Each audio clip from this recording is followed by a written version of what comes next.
Hi all, welcome to my new video. In this video, we are going to modify this die-cast defender. So before we start, please subscribe to my channel and click on the bell icon. So let's begin. First of all, we need a printed template of the defender's grill and we are going to cut it.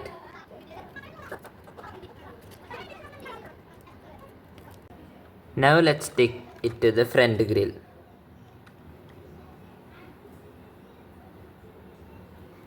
Wow. Now let's stick this Land Rover logo to the tailgate.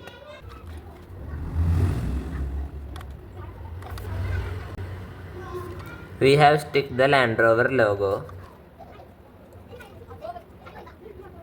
Now let's stick this logo here on the toolbox. Wow guys, look at it. Like, share and comment on my video. Finally, let's put up this number plate to the rear side.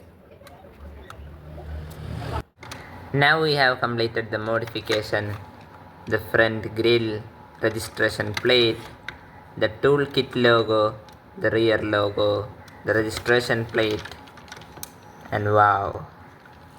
So subscribe my channel and click on the bell icon for more new videos. Thanks for watching my video. Hope you enjoyed it. Till our next video. Bye.